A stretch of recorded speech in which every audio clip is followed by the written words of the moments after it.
দুঃখী মায় কান্দি আমার বাবার শেষ জীবনের শেষ গোসল করাইতেছ।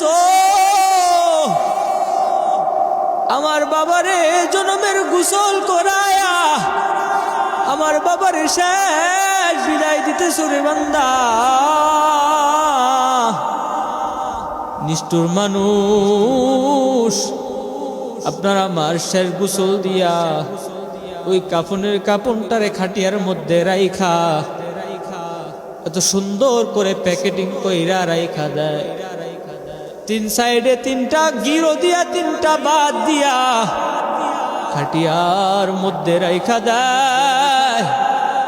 আর এলাকার মানুষগুলা যায় যায় আমার মুখটারে শেষবারের মতো দেখে আর চোখ দিয়া পানি ফালায় আর কান্না করে। খাটিয়ার মধ্যে রাখার পরে জানাজার সময় যখন হয়ে যায়, আপনার আমার লাশটারে খুব সুন্দর করে কাঁধে নিয়া নিয়া মসজিদের দিকে চলে যায়, জানাজারের স্থানে চলে যায়। সন্তান কান্দে আমার বাবারে কই লইয়া যাও,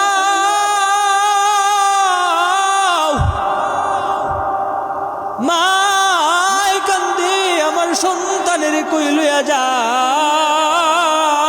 ওই কবরের মধ্যে রাইখা চলে আসতেছে। আবার সন্তান ওই অন্ধকার কবরের মধ্যে একা একা কেমন করে থাকবে। মায় কান্দে আর আমার সন্তান একদিন মশারি সারা রাত্রি বেলা ঘুমাইতে পারে না। নরম বিছানা যদি না থাকে আমার সন্তান ঘুমাইতে পারে না। আরে দুনিয়ার মানুষ, আমার সন্তান রে কই লইয়া যাও, আমার সন্তান রে লইয়া যায় না। বাবাই কান্দে আমার সন্তান রে কই লইয়া যাও। স্ত্রী কান্দে আমার স্বামীর কই লইয়া যাও। আমার স্বামী যদি নরম বালিশ না থাকে রাত্রিবেলা ঘুমাইতে পারে না।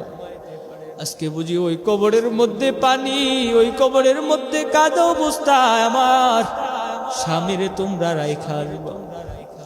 এলাকার মানুষগুলা কাঁদে আর পিছন দিয়া জানাজারের জন্য যায়। জানাজারের নামাজটা আদায় করার পরে আপনার আমার লাশটারে খাটিয়াটা কাঁধের মধ্যে লইয়া লইয়া কবরের দিকে চলে যায়। কত মানুষ পিছনে পিছনে যায়, কিন্তু কই কবরের মধ্যে দুইজন আপন মানুষ লাভ দিয়া নাই মাজা। ও লোহরিঘাটের মানুষ, সেই দিনটা তো আপনার আমার একদিন আসবে রে মানুষ। সেই দিনটা সামনে অবশ্য একদিন আমার আপনার আসবে। সেই দিনটা আসার আগে আল্লাহ পাক রব্বুল আলামিনের যত ইবাদত যত হুকুম আছে সবগুলারে মেনে মেনে দুনিয়ার জমিনে চলাফেরা করে। ওই দুনিয়ার নিষ্ঠুর মানুষগুলা, এত মহাব্বতের মানুষগুলা, এত মায়ার মানুষগুলা ওই কবরের মধ্যে লাভ দিয়া নাই মা। কবরের মধ্যে আপনার আমারে শেষবারের মতো শোয়া রাইখা উপরে বাঁশের ছাউনি দিয়া আরে মানুষেরা মাটি চাপা দেয়। কবরের মধ্যে পানি, কবরের মধ্যে কাদা। এই সমস্ত কাদার উপর পানির উপর আমার আপনার শোয়া দিবি।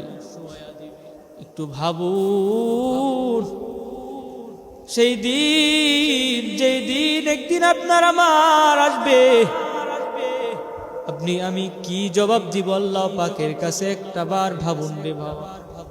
ও যুবক ভাইরা, ও লোহরিঘাটের মানুষ, সেই দিনটা আপনার আমার যেদিন আসবে, আপনার আমার কাছের মানুষগুলা খুব সুন্দরভাবে শেষ বিদায় দিয়া দিয়া ওইখানে রাইকা চলে আসে। কত শীত যায়, কত ঝড় যায়, কত তুফান যায়, নিষ্ঠুর মানুষেরা কোনো খবর লয় না, কোনো খবর রাখে না। ও এলাকার মানুষ,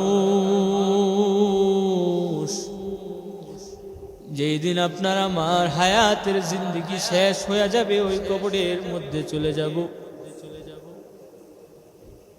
আল্লাহ পাকের হুকুমে আল্লাহ পাকের ফেরেশতারা যখন আপনার আমার তিনটা প্রশ্নের উত্তর চাইবে, তিনটা প্রশ্নের জবাব চাইবে, যদি আমি আপনি দুনিয়ার জমিনে যদি ভালো কাজ করতে পারি, তাহলে সেই কাজের বিনিময়ে আমার আল্লাহ পাক রব্বুল আলামিন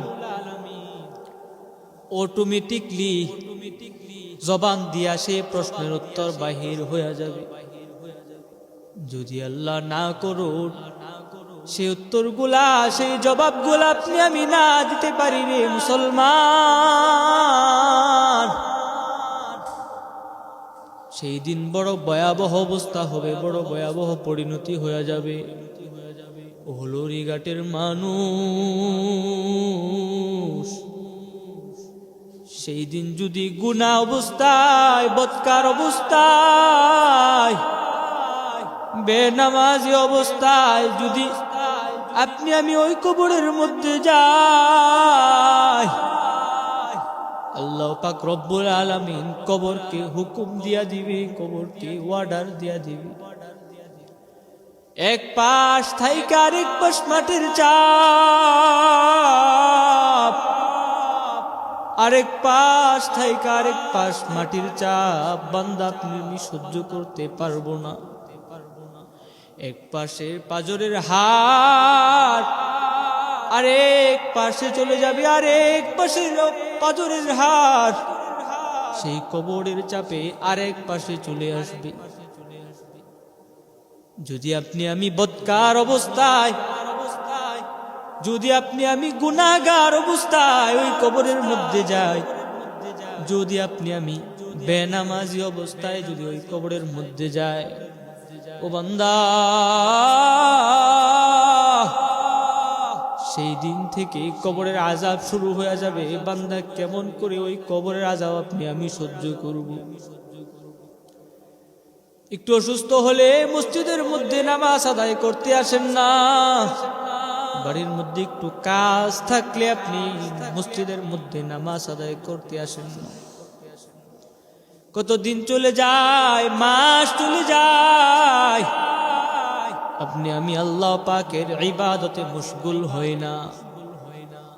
যেদিন আপনি আমাকে প্রশ্ন করবে, আরে সেই প্রশ্নের উত্তর জবাব আপনি আমি যদি না দিতে পারি, অবস্থা বড় ভয়াবহ হবে, অবস্থা বড় খারাপ হয়ে যাবে। সেই দিনটা আসার আগে এখনো সময় আছে রে বান্দা। আল্লাহ পাকের ইবাদতে লিপ্ত হয়ে, সে আল্লাহ পাকের ইবাদতে মশগুল হয়ে নিজের জিন্দেগিটারে কাটান, নিজের সময়টারে কাটান।